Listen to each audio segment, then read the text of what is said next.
watch and burn. Hey everyone, so tonight I wanted to discuss Rancid's second album, Let's Go. This was released a few decades back, and this, like I said, it's their second album for Epitaph, and this is where they really started to show that they had a lot of commercial appeal because of the fairly considerable success of Salvation. I believe that was the only song off here to really accomplish what it did as far as like the mainstream music scene was concerned.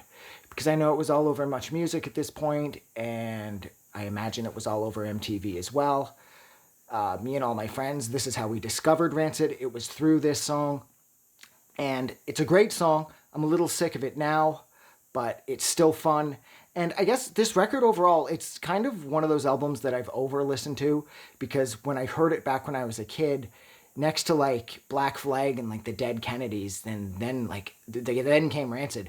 And Rancid was like more fun. And I liked how Rancid's bass was out in front and center. And at that point, I still hadn't discovered Operation Ivy. It'd be a couple of years later before I'd find out about them.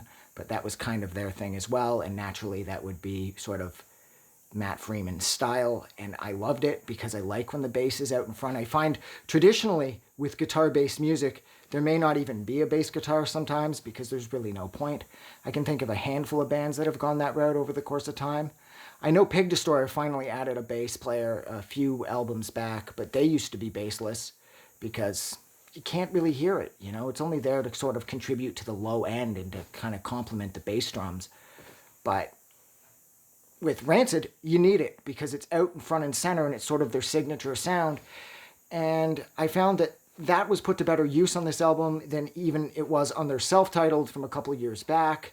Rancid's sound has been the same forever, but I found with Let's Go, the bass was more fun, maybe, I guess.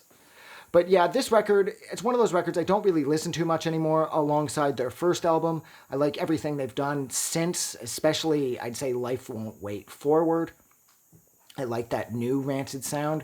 There's something that's just more inviting. It has more of like a pop sensibility to it. It's still hardcore and punk as fuck, but it's like more musically inspired, I suppose, because the first two albums, they were establishing themselves as like a serious punk band. And then from that point forward, they got to kind of pull back and develop their songwriting skills.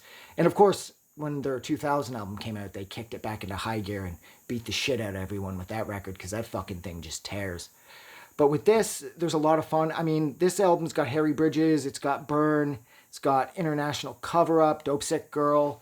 My fucking light just went out like I figured it would. You probably can't see me anymore. I'll try turning this one on.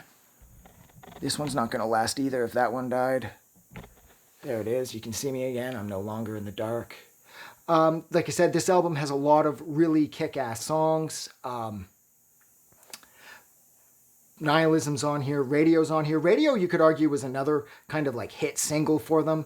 But if there was a video for it, which I later found out there wasn't, it was certainly not played on Much Music at any point. The only song I saw consistently was the video for Salvation, like I said a few minutes ago. But yeah, this is one of the Rancid records I never go to anymore, this one and their first one, because, like I said, I prefer their newer sound. This album still kicks ass. I mean, fucking Burn's on here. That song's amazing. Jimmy and Johnny's on here, or The Ballad of Jimmy and Johnny, I think is the full title. This record has like 20 some odd songs, which in true Rancid fashion, keeping this album punk as fuck. I love the feel. I love the look of the artwork. I love the attitude the band had. This is when they're like full mohawk phase, when it was like fucking, they were like super punk. Not that a haircut really defines if whether or not you're anything, because it definitely doesn't. But nonetheless, I do love Tim and Lars's hair from this phase. Tim's Liberty Spikes sort of defined the entire look I went for throughout high school, so he had a massive impact on how I chose to look. But yeah, so look, I'm going to go. So thank you so much for sitting with me while I discussed Rancid's second album for Epitaph, Let's Go, released a ways back, a few decades back. And like always, if you like this video, don't forget to do something nice for someone. And yeah, I'll see you guys soon. Have a good night. I just wanted to say thank you for making it through the entire video. I really appreciate it.